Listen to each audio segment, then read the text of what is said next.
Salam sejahtera bagi kita sekalian.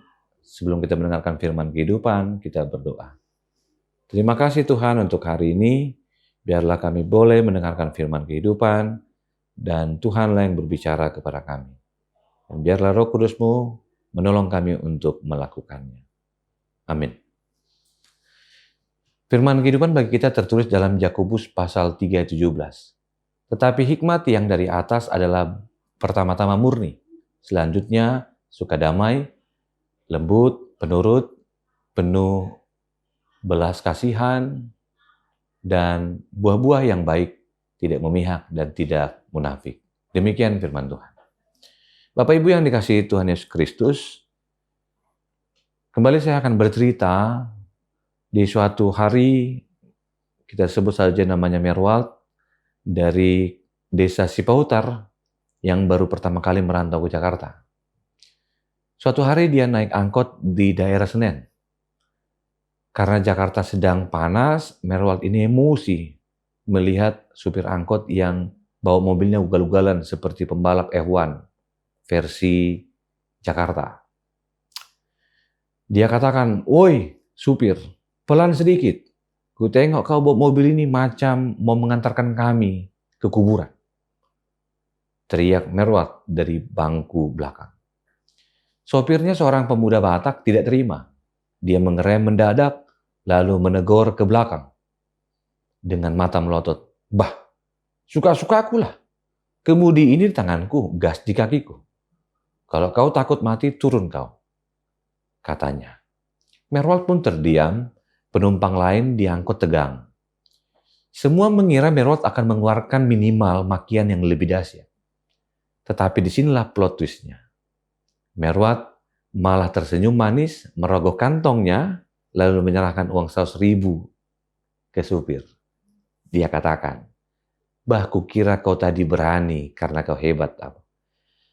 Rupanya kau berani karena belum makan siang. Ini ambillah kembalian ongkosku ini, beli nasi Padang biar tenang jiwamu. Kebetulan aku memang mau turun di sini karena mau ke rumah sakit jiwa. Di sebelah sana ada loket pendaftaran." Sopir angkotnya bingung. Mau marah tapi dikasih duit. Mau senang tapi dibilang orang stres. Akhirnya angkot itu berjalan lagi dengan pelan dan damai. Di Jakarta kita sering berpikir bahwa menang itu artinya suara keras, lebih keras, klakson harus lebih sering panjang, dan argumen kita harus lebih mematikan dari orang lain, bahkan mematikan karakter orang lain. Kita sering mengira itulah hikmat atau kecerdasan bertahan hidup. Tapi firman Tuhan hari ini, Yakobus menawarkan sesuatu yang bertolak belakang. Mari kita renungkan beberapa hal. Yang pertama, kemurnian yang tidak terkontaminasi. Yakobus memulai dengan bahasa pertama-tama murni, yang dalam bahasa Yunaninya merujuk pada sesuatu yang suci, bersih, dari campuran apapun. Bayangkan air minum dalam kemasan setiap hari kita minum. Mengapa kita mau membelinya? Karena murni. Begitu ada tetesan ataupun campuran lain, kita tidak akan meminum meskipun 90% sisanya adalah air bersih. Di Jakarta motivasi kita sering terkontaminasi. Kita berbuat baik supaya dilihat bos, kita melayani di gereja supaya jaringan bisnis kita semakin luas, dan mungkin kita kur untuk mendapatkan tepuk tangan. Bagaikan sedang mengentertain, padahal kita sedang memuji Tuhan dan memandu jemaat untuk bernyanyi memuji Tuhan. Hikmat dari atas menuntut kita untuk memeriksa engine iman kita. Apakah kita bersikap ramah karena kita tulus atau karena ada maunya? Kemurnian hidup dimulai ketika apa yang dikatakan di depan orang banyak sama persis dengan apa yang kita pikirkan saat sendirian di kamar. Yang kedua, adanya sebuah kelenturan dalam berkarakter. Kelenturan ini Yakobus katakan selanjutnya suka damai, lembut, dan penurut. Metafora arsitek di Jakarta di mana dia sedang membangun gedung yang tinggi, Dia tidak runtuh saat diguncang gempa kecil. Jawabnya bukan karena 100% kekakuan, melainkan karena struktur mereka memiliki kelenturan. Bangunan dirancang untuk bisa bergoyang beberapa sentimeter mengikuti dinamika alam. Orang yang punya hikmat Tuhan seperti gedung itu. Mereka kokoh dalam prinsip, tapi lentur dalam pendekatan. Suka damai artinya tidak hobi menjadi provokator. Baik itu di tengah dialog atau konflik WhatsApp, baik itu di keluarga, di kantor, dan tempat lainnya. Lembut berarti tahu kapan harus menegakkan aturan dan kapan harus memberikan kelonggaran demi kasih. Penurut bukan berarti menjadi orang yang lemah, yang bisa diinjak-injak, melainkan memiliki hati yang mau diajar, tidak bebal, dan tidak merasa paling benar. Yang terakhir, kita diajak untuk menghasilkan sesuatu kepedulian. Yakobus menutup ini dengan kalimat penuh belas kasihan dan buah-buah yang baik, tidak memihak dan tidak munafik. Hikmat seorang Kristen diukur dari seberapa peka kita terhadap tangisan di sekitar kita. Di saat kota selalu mengagungkan yang namanya adanya boundary ataupun batasan antara kemiskinan dan kemewahan, di mana batasan itu terlihat dengan begitu kokoh, hikmat menuntun kita untuk tidak menutup mata terhadap perbedaan konteks tadi. Buah dari hikmat adalah tindakan nyata.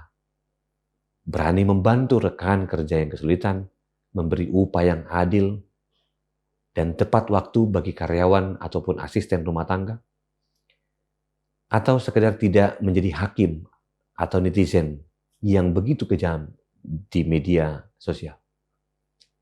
Menjadi bijak secara alkitabiah bukan berarti kita menjadi orang yang kalah. Itu artinya keberanian untuk hidup dengan standar yang berbeda sesuai kehendak Tuhan. Bapak Ibu yang dikasihi Tuhan, mari kita kembali ke pemuda atau Merwald yang dari Cipahutar. Beberapa tahun kemudian, Merwald sudah sukses di Jakarta dan pulang kampung. Dia mendatangi sebuah lapo. Dan ternyata melihat seorang pemuda sedang duduk termenung. Merwald melihat dan mengenali wajah itu adalah sopir angkot yang pernah dia kasih 100.000. Merwald menghampirinya dengan bangga, menjabat tangannya, lalu berkata, "Woi, kau masih ingat aku? Aku Merwald, penumpangmu di Jakarta dulu yang kau ancam turun karena bawa angkot seperti pembalap. Lalu ku kasih kau 100.000 karena aku kira kau belum makan siang." Pemuda itu menatap Merwald lama sekali, lalu matanya berkaca-kaca.